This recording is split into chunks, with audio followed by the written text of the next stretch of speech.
enjoy.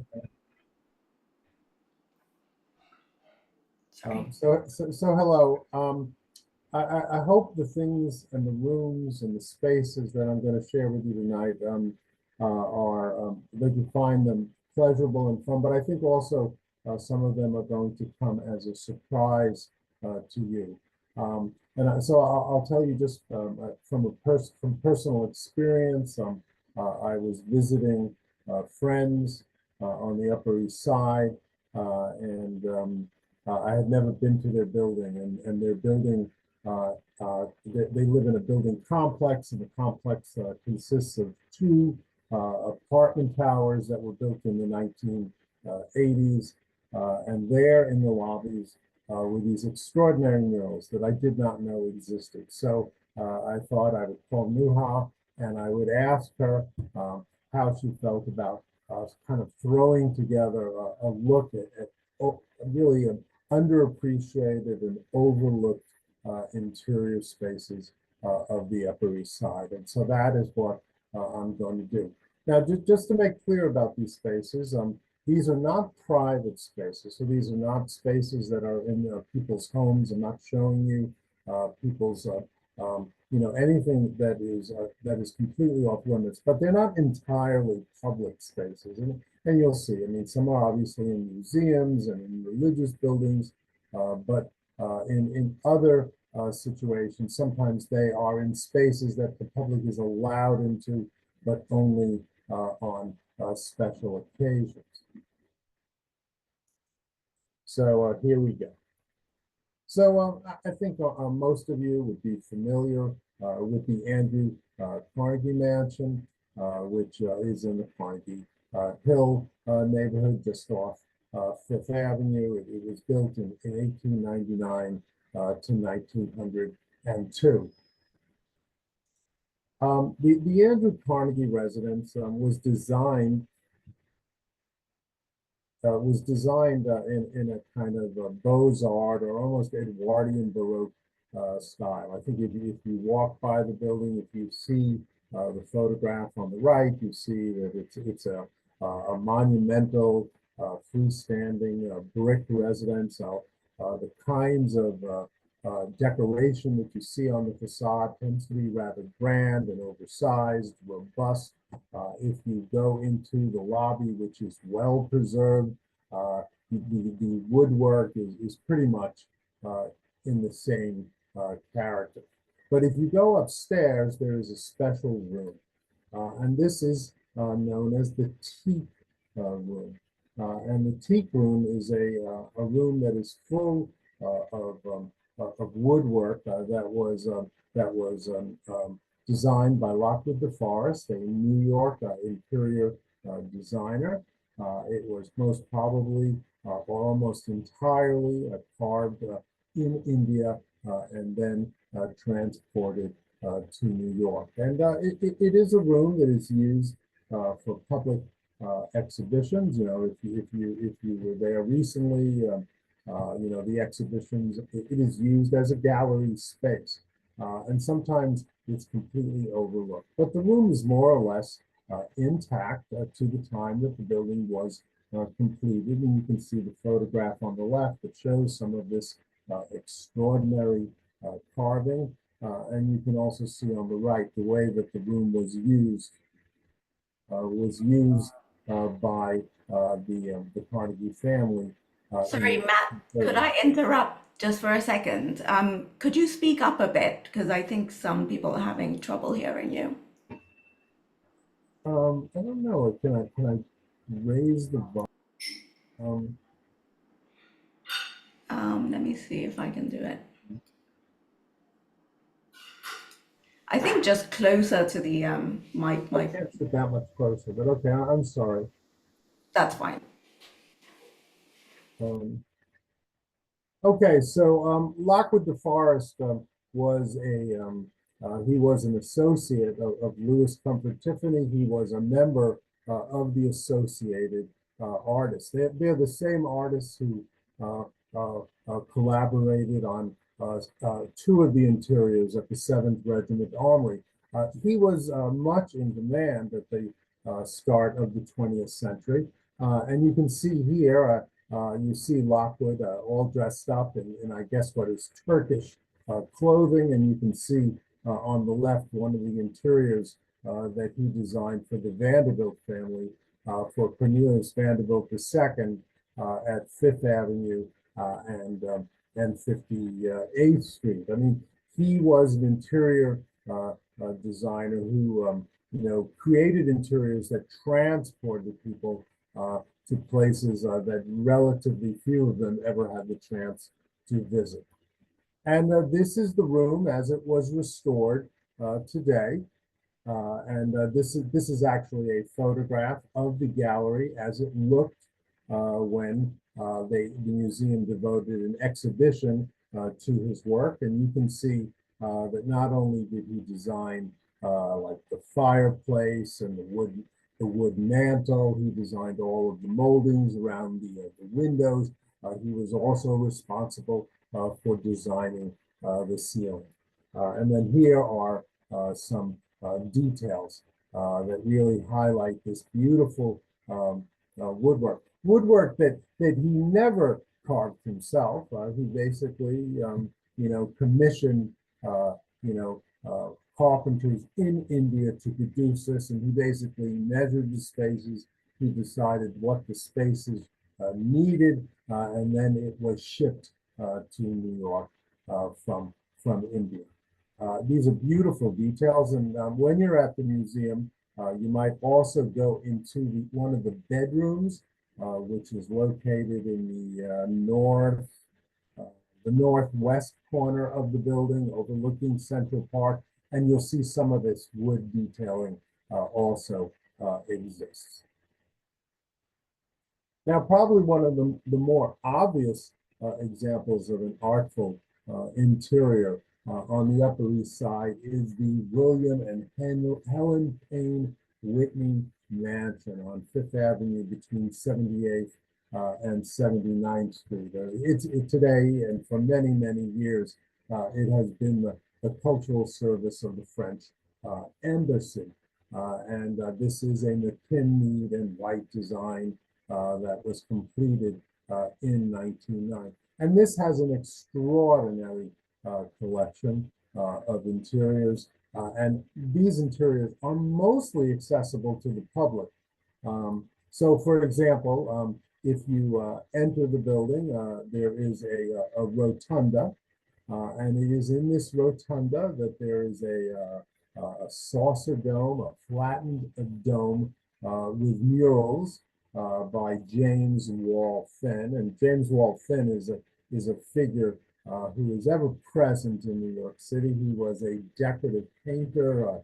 He did the ceiling murals that are in the New York Public Library reading rooms. He was a favorite of Stanford White's, and he often used Finn to create a certain kind of openness and ambiance. And you can see in this rotunda that he painted these leafy details, and you see sort of in a like an homage to the Italian Renaissance painter Mantegna, that there are there are cherubs and putti that are in medallions and rectangles that are looking down on the visitors to the space.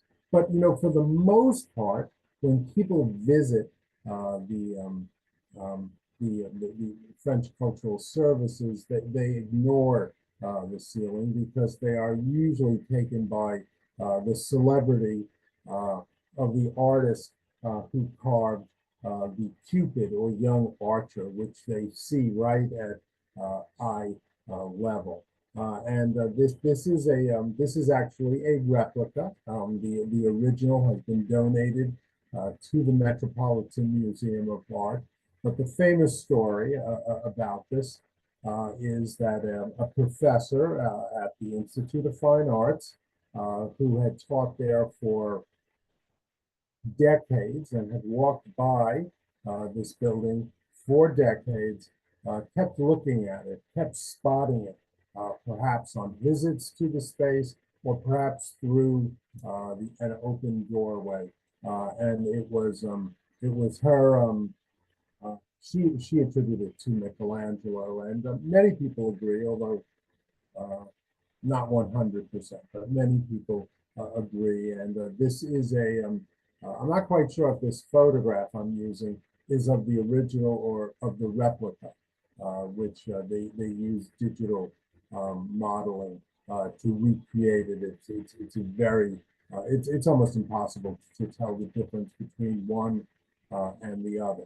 And then there are three other interior spaces in the Payne Whitney house. There is on the right, you see there is a door, and that is the Venetian room, which I'll talk about. And then directly behind the statue is the entrance that leads to Albertine, which is a bookstore that is open to the public.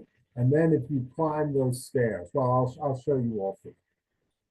So this is the mirrored salon, uh, and or what people often call the Venetian room.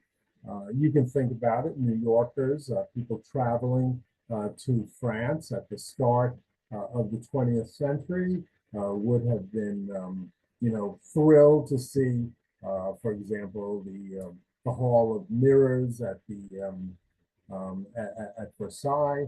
And so they probably thought, oh, wouldn't it be cool? Wouldn't it be exciting to have a mirrored room of our own? And the room is credited to Stanford White, who was still alive when the room was conceived. And according to scholars who have looked into White's room, that he collected some of the elements that are in this room. It's not completely clear which elements were collected in Europe, so I mean, if you look at this extraordinary space, there are candlesticks, and there are mirrors, and there's metalwork, and there are beautiful doors, and there's furniture, and all of these elements um, could have easily been made here and then simply, described as having been imported. The same thing goes with the paintings. There are many, there's a historic photograph of the interior at the start of the 20th century. The paintings, no one seems to attribute the wall, the oval paintings to a specific artist, although the ceiling, which you can see a little bit in the right slide, was painted by James Wall Finn, the same artist who did the ceiling in the rotunda. And there is the room again. It's just an amazing room. I've only been in it once. I know it's generally closed, but they do occasionally. I don't know if you need to make an appointment, or they perhaps do it at a specific time each week. But it's an amazing, richly decorated, a unique space in New York. And the French government deserves a lot of credit for restoring it and keeping all of these spaces not only well, but alive and accessible and useful and not off limits as it's not a private house.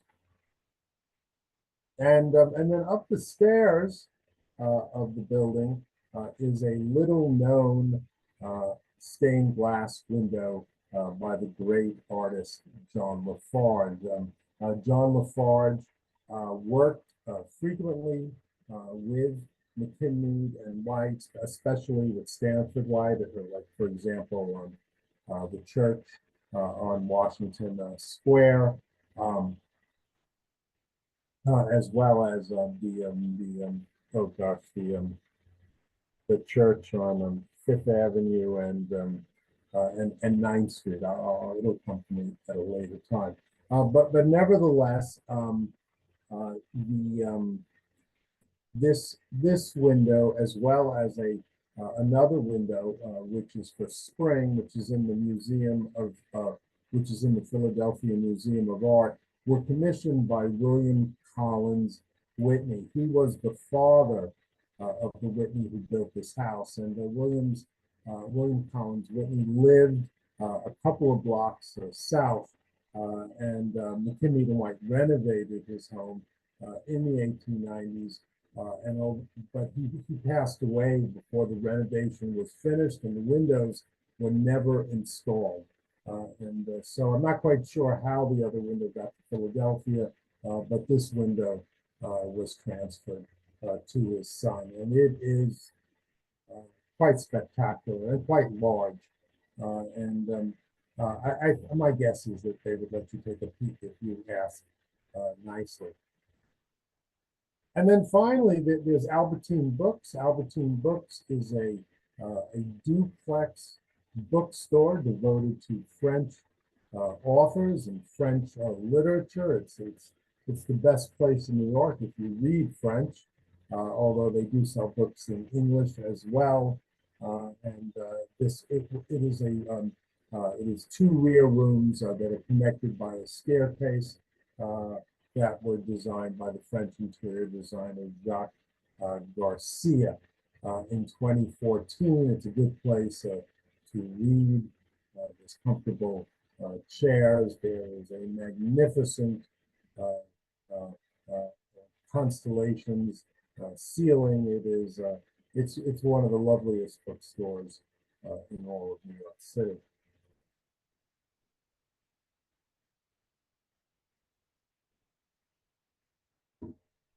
Now, proceeding chronologically, I thought I would talk briefly about the Colony Club. The Colony Club moved to Park Avenue and 62nd Street in 1916.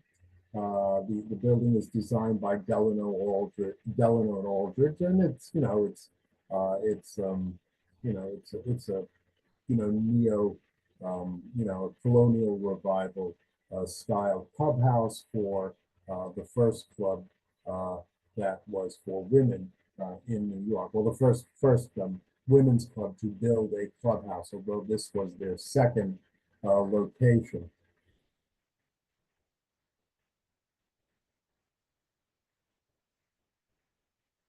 So, in general, the clubhouse is somewhat the interiors of this clubhouse are somewhat restrained.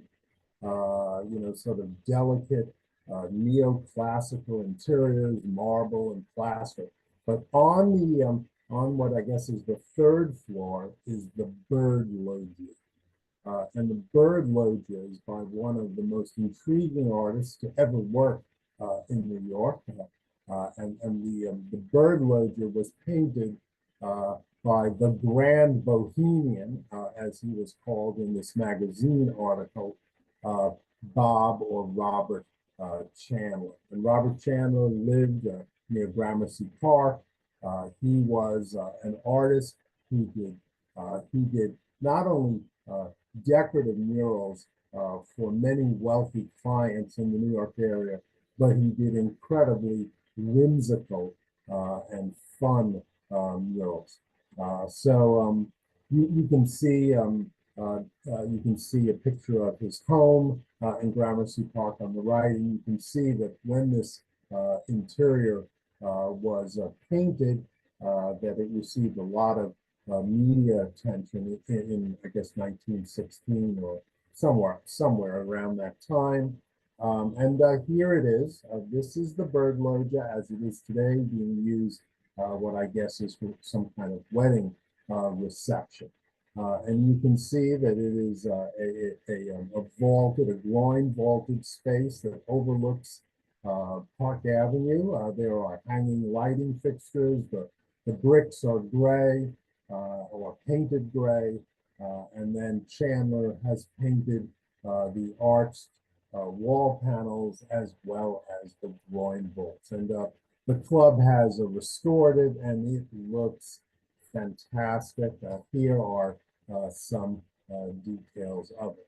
If you're interested in Robert Chandler's work. He also did an incredible room for Gertrude Vanderbilt Whitney down on 8th Street in what is now the New York Studio School. There is also, he did some interiors out at Co Hall out on Long Island, which is part of an arboretum, and that can be visited as well. I mean, a lot of these, you know, interior murals have been, ruined have been probably damaged by water or they faded, but this one appears to be in exceptionally good condition. And if you know someone who's a member of the Colony Club or you get invited to a party there, make sure you say yes. All right, so continuing forward, this is the El Museo del Barrio, which was originally built by August Heckscher. And August Heckscher was he was a, as they used to call wealthy people, he was a financier. He invested in all types of industries, but he made an enormous amount of money building real estate in New York. His most famous building is obviously the Crown Building at the corner of 57th and Fifth Avenue. But in the same years that he was building the Crown Building on 57th Street, he was also building a foundation for children on Fifth Avenue between 100 and 4th and 105th Street. And it's a somewhat ordinary, understated, red brick neoclassical structure. It was originally designed to provide all kinds of services for children, including it had, I think it offered classes, maybe it was a school, there was a rooftop, a gymnasium, all the types of things that you would, have expected in a foundation that served children. But interestingly enough, Heckscher also commissioned a number of works of art to enliven his building, and so one of the least known and of these decorations are in the East 104th Street Library, and these are terracotta panels of various children's stories by the wonderful potter and ceramicist William Gruby. And you might say, who is William Gruby? Well, William Gruby, not only is he a ceramicist whose work fills many of the vitrines in the American wing of the Metropolitan Museum, but he also did many, but not all, but many of the decorative panels in the original New York City subway stations. So if you travel up the original route of the IRT, and that means from Brooklyn Bridge to 42nd Street, and then it goes west to Times Square, and then it goes north along Broadway. He did about 50% of the tile decorations that are all in landmark subway stations. So, for example, this is one of the Eagles at the 33rd Street station. Just to give you a little bit of background about these children's panels. Not only are they really sweet and charming, but they were originally, you entered the building as you enter the museum today from Fifth Avenue, and that's originally where the tiles were located. But when the museo took over the building and began to do a major renovation, they removed all of the tiles and they relocated them to the office entrance on 104th Street. So they've been they've been moved. They're not in their original place, but they appear in photographs to look, comfortable and appropriate there. Now, the other interior at the museum, which I have never visited, and this is something I must see, is the children's theater.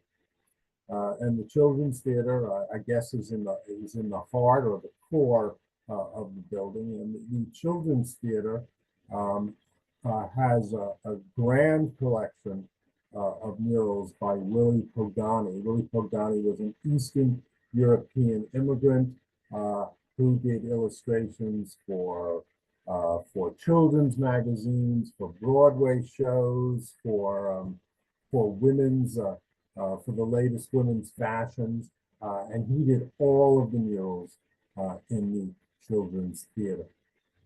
And what a spectacular room this is. You can see right here in the balcony level, Little Red Riding Hood.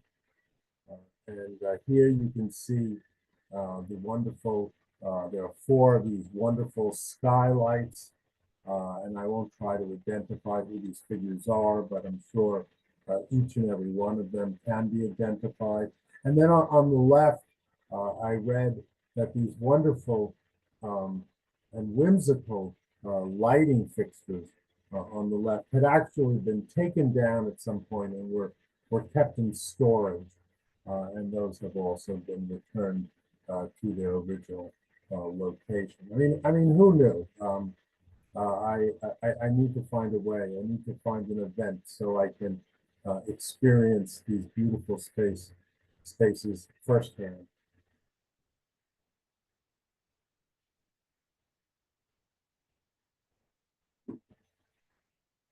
So so farther south on Fifth Avenue is the Sherry Netherland Hotel. Sherry Netherland Hotel is clearly one of the most recognizable skyscraper hotels in Manhattan.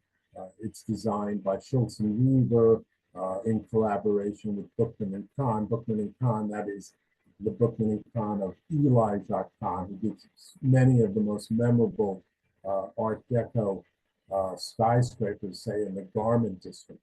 And this building opened its doors, the hotel opened its doors in 1927. If you enter the building, there's sort of an outdoor vestibule. You can see it in the photograph on the left. So before you go through the revolving doors, there are reliefs on either side, on either wall.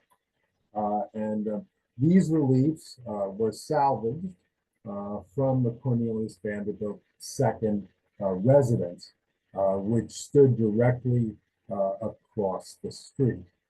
So, and people sometimes wonder where exactly these reliefs were located.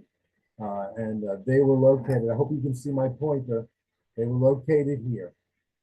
There was a porte cochere that was added to the building in 1893. In fact, this whole section was added. The building was begun in the 1880s, but it was expanded in the 1890s, and they added this porte cochere facing north, and on the base of each of the below the columns were these almost life-size figures that were carved by the great New York sculptor Carl Bitter. In fact, these are among his earliest surviving works. This is about when his career began. I'm not quite sure if there were originally four or two, but the two are in this outdoor vestibule of the hotel, and they are quite wonderful. But even more surprising are the Joseph Aruta murals. Now, I've been walking around New York for many decades, and I never gave a thought about the lobby of the Sherry Netherland Hotel. And that is because for most of my life, it looked as it does on the left slide, on the left image. And at some point in the 20th century, and I would not be surprised if it was in the 1950s or 60s, when these murals were 30 or 40 years old and modernism was at its height, they were painted over. And so, from that time forward until 2013, the murals did not exist. But at some point in 2013, they began to do a little bit of, examining the ceiling, and they discovered that the murals were still there under, I don't know how many coats of white paint, and that they were by Joseph Arruta, who did many types of Renaissance style murals for frequently for hotels and private homes. And Evergreen, who does a lot of restoration work in New York, restored these to their original condition. My guess is that they required, when the paint was removed, my guess is they required some heavy work, but they look fantastic. And bravo, because it really makes this one of the more memorable interiors in a Manhattan hotel. And there's the lovely clock that was never, the clock was never covered over, but all of the murals were.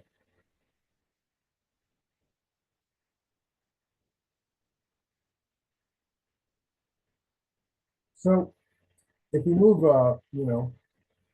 half a dozen blocks up Fifth Avenue, we come to Temple Emmanuel, and I had thought that I would talk about the the Hildreth Meyer mosaics in the sanctuary of the synagogue, but I've decided not to because that would simply leave me with less time to talk about other things. So I thought I would talk about something that often is ignored. So this is Temple Emmanuel. It was designed by Robert Cohn, and it opened its doors in 1929.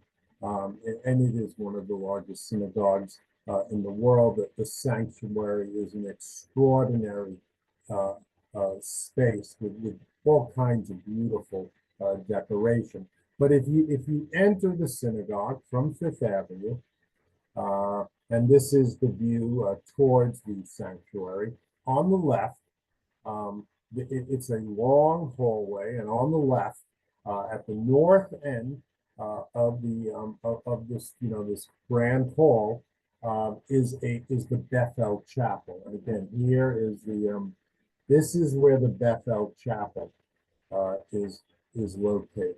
So if you enter the building here, and you take a sharp left, you go through here, and there is that is the Bethel Chapel. It's like a small synagogue unto itself. And the reason that I'm making a big deal about this is I recently went on tour of Temple Emmanuel, and it was a wonderful tour, but it almost entirely focused on the sanctuary, and we never visited the chapel. And the chapel to me is very intriguing because of two things. One, the stained glass, and the other being the doors of the ark, which are where the Torah are kept. And there's also a lot of mosaic work. There's very little written about this, and there may be someone who's watching now who knows more about this than I do. I'm sure some members of the congregation know more about this than I do. But one of the things that intrigues me about the Bethel Chapel is that when the previous location of Temple Emmanuel, which was located on 44th Street and Fifth Avenue, was demolished, they actually brought the stained glass window with them. And you can see it here. So on the left, you see the original, not the original, but the previous Temple Emmanuel, which was built, I think, in the 1860s, the late 1860s, by Henry Fernbach. And you can see over the altar there, the window was here. I'm pretty sure this is where the window is located. But anyway, this is a Tiffany window. It was commissioned as a memorial to James May, and it was actually an alteration to the previous location in 1899. So, say 30 years or so after the building was constructed, this was an improvement to honor one of the synagogue's members, and it's like most Tiffany windows, it's quite beautiful. And then the other thing that intrigues me about this building, about this room, is this extraordinary metalwork by Oscar Bach. And Oscar Bach is one of these sort of unsung Art Deco metal workers. He ran a big firm. He frequently produced metalwork for other artists. So, for example, if you're familiar with Radio City Music Hall, which I'm sure many of you are, and you may know that on the facade there are these enormous medallions that are polychrome. Those medallions are by Hildreth Meyer, the same um, mosaicist who did the mosaics in Temple Emmanuel. She is credited for designing those great medallions, but Oscar Bach is credited with executing.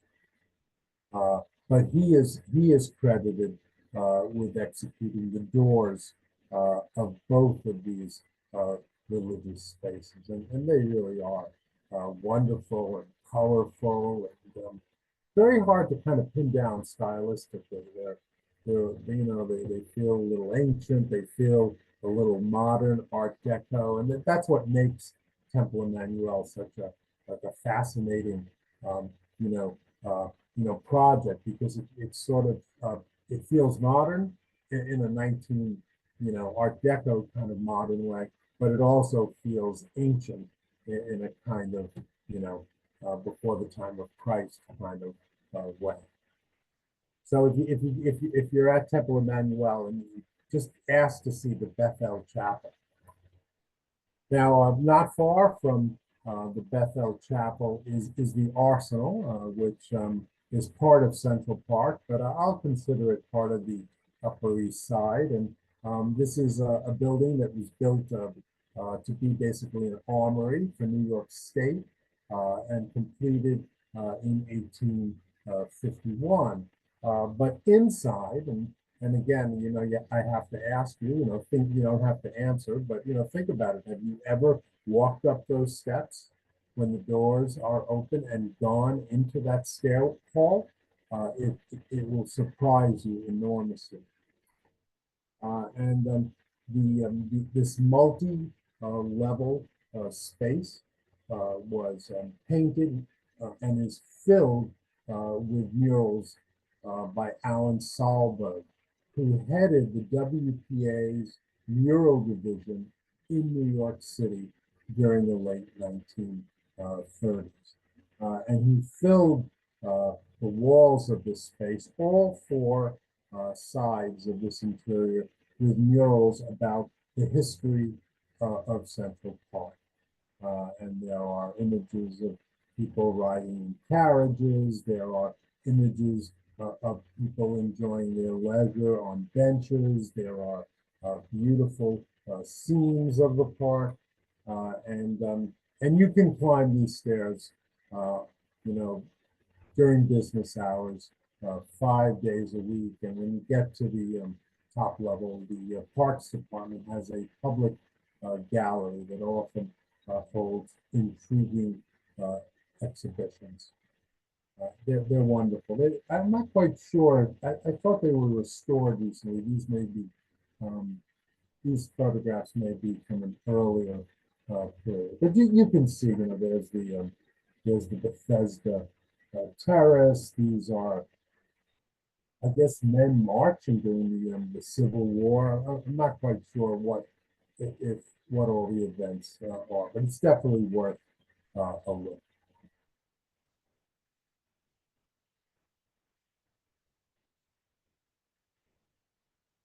So this is where we get to the story about the apartment house that I visited several months ago and was surprised to discover. So probably most of you have heard of the Normandy. The Normandy was the fastest transatlantic ocean liner of its time.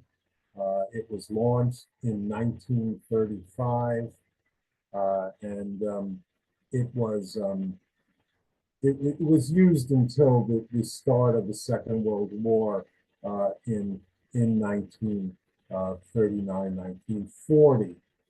At that time, it sat in New York unused. In 1941, the U.S. government took control of the ship and was in the process of converting it to a Navy vessel that would be used to transport soldiers to Europe. And the building, the ship, I'm sorry, was set on fire and it capsized, and it was mostly destroyed. But various elements had already been salvaged. So, for example, you may recognize on the left these incredible glass murals that are in the collection of the Metropolitan Museum of Art. Or if perhaps you're from Brooklyn, you might recognize these beautiful bronze doors that have been incorporated into a church in Brooklyn Heights. Basically, what happened is that you know I guess the U.S. government and dealers salvaged what they could, and elements from the Normandy have turned up in many places. I mean, I was in Pittsburgh. There are murals there from the Normandy, and I'm sure somebody has made a list of all of the locations where the other locations. But amazing to me, on 95th Street between 2nd and 3rd Avenue are the Normandy Court Apartments. And the Normandy Court Apartments were built in the late 1980s. There are two buildings. The main building, the larger of the two buildings, you can see the lobby on the right. This is a cast iron mural. That may explain in some ways why it survived. It's a cast iron mural that had some kind of painting or enameling, an enamel coating. You can see on the left the way that it looked in the Normandy when it was when the ship was in its brief heyday. It is well, not a painting, but it is a cast iron mural of the Louis Chevalier Normand, and it's by an artist named Francois Louis Schneid. If you Google him, you'll find out he did a lot of sort of decorative interior work during this period. And then in here you can see some of the other details. It's possible that the restoration has heightened some of the colors. I mean, it's a little odd, I would say, to have this mural in your apartment building lobby, but it's nice to see that it's been saved and people can see it. And then in the second building, which is closer to 3rd Avenue, there are two large painted canvases the Norman Conquest and the Norman Peace, uh, which were by an artist named Pierre-Henri Ducos de la Haye. And these were in the first class gallery salon. And here they are. You can see people would, I guess they would sit and chat and drink and smoke. And on one side was the peace, and on one side was the conquest. It's too bad they couldn't save those magnificent lighting fixtures as well, but so be it. And there is the Carlisle Hotel, which was designed by Dean and Prince in 1930. It's a restrained Art Deco, structure with a tower. The hotel interiors have were in its early years modified a number of times. And what I mean by this is that the architects of the building designed the interiors, and then they weren't particularly satisfied with them. And then the interiors were redone in the late 30s. I mean, this may be a reflection of like an improving economy in the 1930s. So, for example, Bemelman's Bar, which which was painted by Ludwig Bemelman.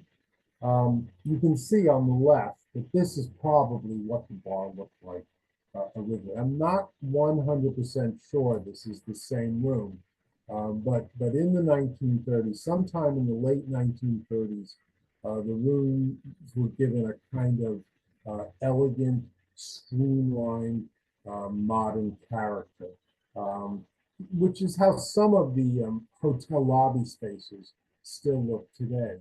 But you can see, these are the same or similar banquettes that the people are sitting in here. And so in 19 so the building was built in 30. The interiors are redone in 1937, as you see in the photograph on the left, and then the Bemelman's Bar, which is right on Madison Avenue, on the ground floor, is then redone in 1947 by Ludwig Bemelman, the children's book illustrator. And it's just great fun. I'm not quite sure.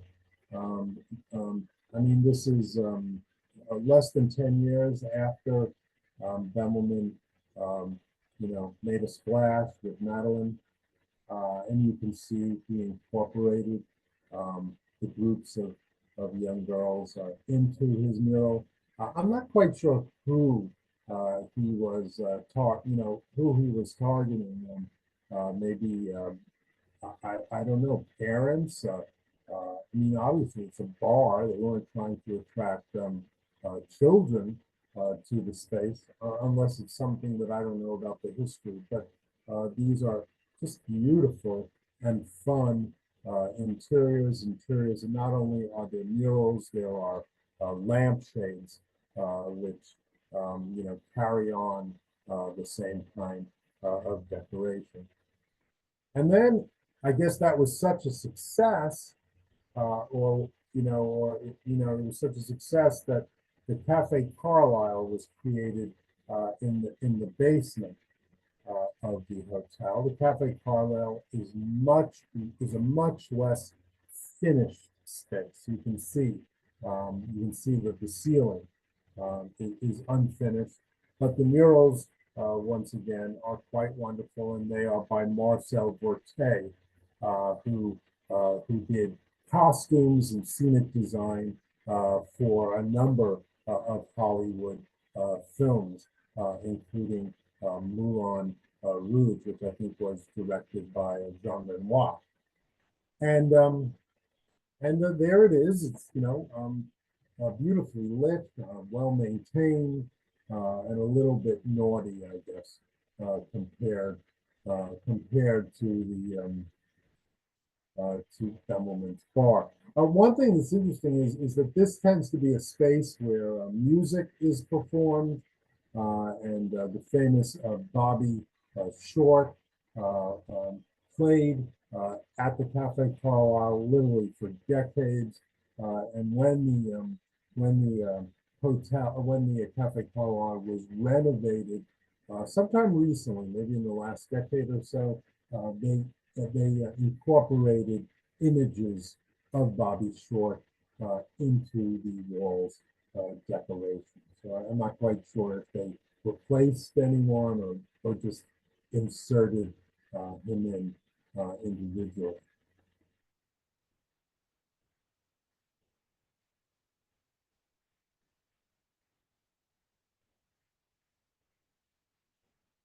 Now, another area of artful interiors that I think deserves further investigation, and I'm only going to touch on it briefly, is hospital interiors.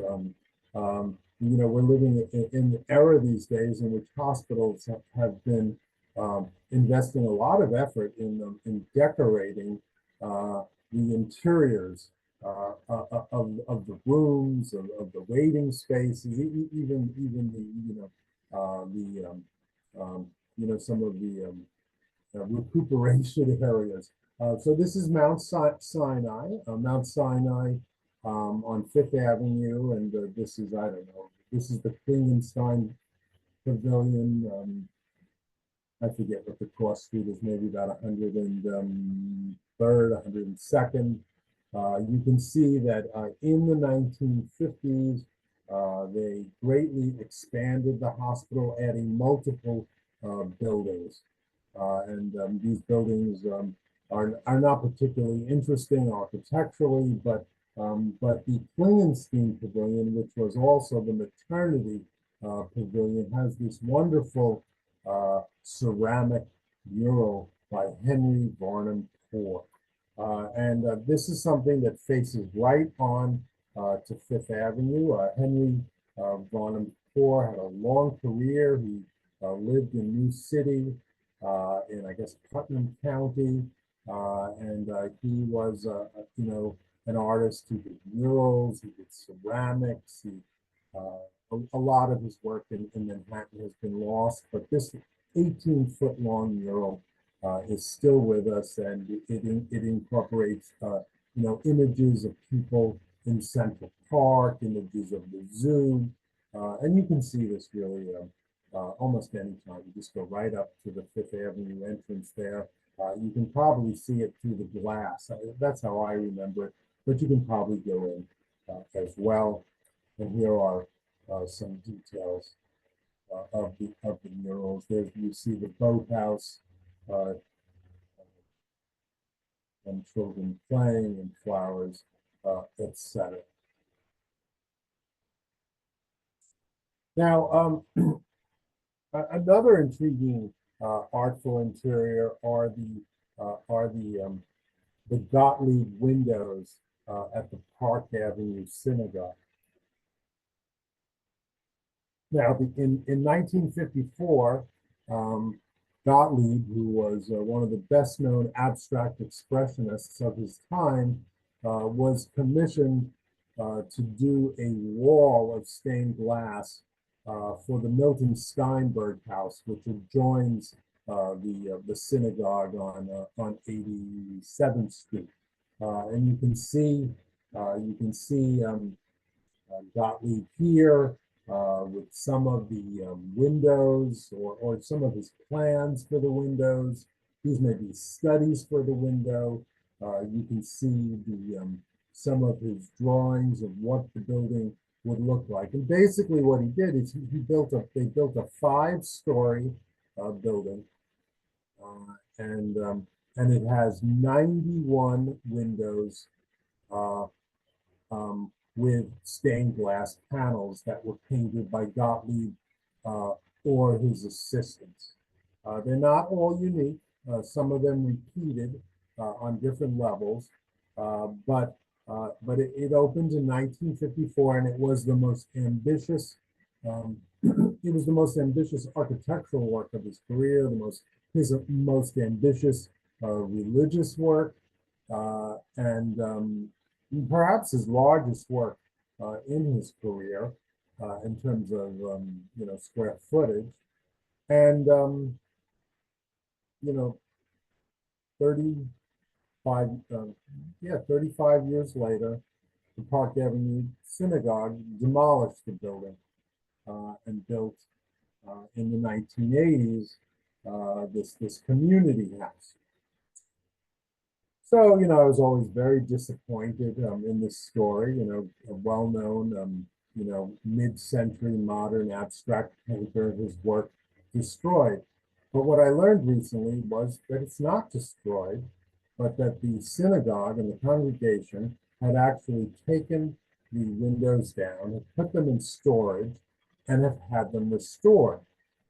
And when they built the Eli Black Learning Center, which is a building from 1912, just about 5, 6 years ago, when they renovated this townhouse in 2018 by the architects MBB, they incorporated all or most of the surviving Gottlieb windows, and they've installed them in various places throughout the building. You can see in this photograph here that they've been installed in a way that sort of echoes how they were installed in the wall of the 87th Street building, and they really look fantastic because not only have they been cleaned and restored, but now they are backlit. And then they've also installed them in the stairway, and they look fantastic there as well. So, sometimes a congregation needs more space, but luckily this work of art survives. Now, if you were with me when we walked last time on Fifth Avenue, this is a 1025 Fifth Avenue. It's an apartment house from the mid 1950s. The apartment house actually does not face Fifth Avenue, only the entrance does. And the entrance of this apartment house was designed by the well-known industrial designer Raymond Loewy, who worked with almost every major corporation in America in the middle decades of the 20th century.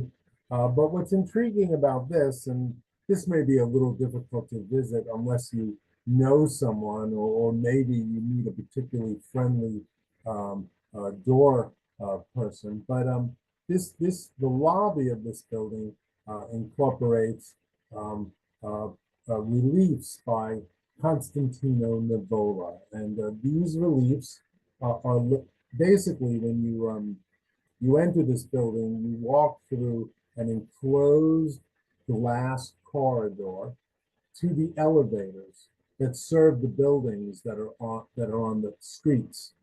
So I guess it's 83rd and 84th, or 84th. It's 83rd and 84th Street.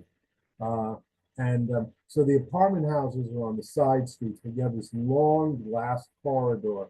And in addition to having beautiful landscaping, they commissioned Constantino Nivola, who's an um, Italian sculptor who was actually very good friends with the French architect Le Corbusier. And he made his sculptures using creating molds with sand. And so these are known as sand cast plaster reliefs. And here you can see the details, and they look really quite wonderful against this woven brick wall. But I've never seen them in person. I'm always, kept out on Fifth Avenue with the riffraff, right? And then finally, there are the there are the murals in the rotunda of the Pierre Hotel. Now, the Pierre Hotel um, goes up more or less at the same time as the Sherry Netherlands. It's by the same architect. So the Sherry Netherlands is completed in 1927. And then 3 years later, Schultz and Weaver, the same architects, complete the Pierre Hotel. And you can see in the photograph on the left that there's a room known as the Rotunda. It's an oval space with stairs that rise up to a second floor ballroom. If you want to know where this room is, it's sort of it's kind of midway. Um, it's probably 100 feet, maybe a little bit more, uh, into the building from Fifth Avenue. So if you enter the building from Fifth Avenue, and then you turn left about mid-block, um, you enter into this oval space. And you can see in this photograph that it was a kind of subdued, understated, um, neoclassical space. Um, Maybe just a little dull. Nothing I would suggest you walk out of your way to see. But in 1967, the owners of the hotel decided that the room needed some improvement, and they hired Edward Melcarth. Edward Melcarth was an openly gay homosexual man who had developed a kind of wonderful reputation for creating brushy, figurative works in the 1960s. I mean, he was going completely against the grain, so to speak. This was a time of, abstraction and pop art, and like Andy Warhol silk screen art, and Melcar was doing it the old-fashioned way, which was, doing it by hand, and you can see him and his colleagues putting down the original drawings for the murals in 1967.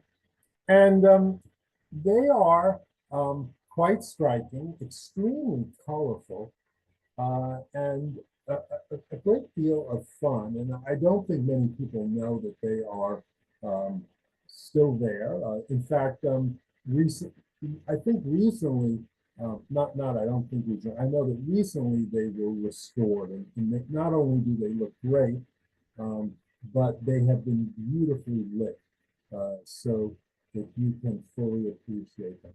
And if you think about them like the Henry von Empoor, um, you know, um, ceramics at the hospital, or the Alan Solberg murals in in the arsenal, that Melcart's murals are really a celebration, not only of nature and life and love and romance, but they are a little bit like a celebration of Central Park, maybe the potential of what could happen to you being so close to New York's most beautiful and well-tended backyard. And that's how it looked.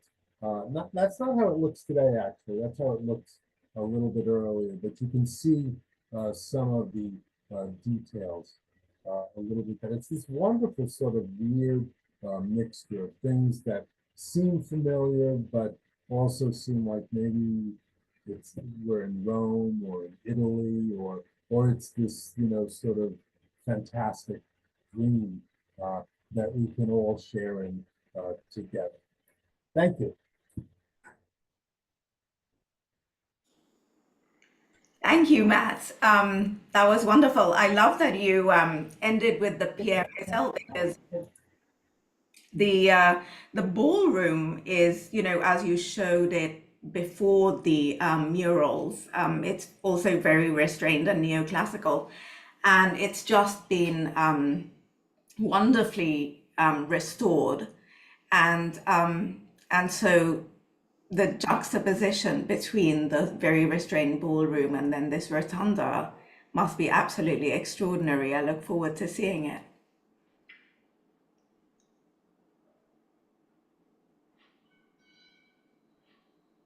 So I don't think we have any questions, except there was one comment about someone who saw the French Institute building during the open house weekend. And so I was wondering, is it easy, how easy is it to see these interiors? How many are open to the public? And then especially, the apartment buildings, I'm sure must be a lot more challenging to sort of go and see. Obviously, the lobby of the apartment house on Fifth Avenue is private space, although I think if you ask nicely, they might let you look at it. The Colony Club is clearly a private club, but the majority of these spaces are accessible. Like, so, for example, if you want to go into the Payne Whitney house, all you really need to do is go to the Albertine bookstore. And when you go to the Albertine bookstore, you walk right past the replica of the Michelangelo, and you can take a peek through the windows into the Venetian room. And maybe since the bookstore is on two levels, maybe you can also take a peek um, at the stained glass. Although that may be on the third floor. I've never seen it myself. Yeah. Well, I feel like, we should ask you to do, when we're back to doing our in-person walking tours, we should ask you to, maybe do like, instead of a pub crawl, we could do like a hotel lobby crawl or something like that. And, because it seems that we could go through these quite thematically and, do hotels and armories and, theaters and all the rest of it and lobbies. I think hotels would be amenable. But you would have to, I think, let them know you were coming in advance. Wonderful. Well, thank you very much. I think we're out of time, so we'll end. But yes, thank you, and thank you all for coming. Bye bye, everyone. Thank you.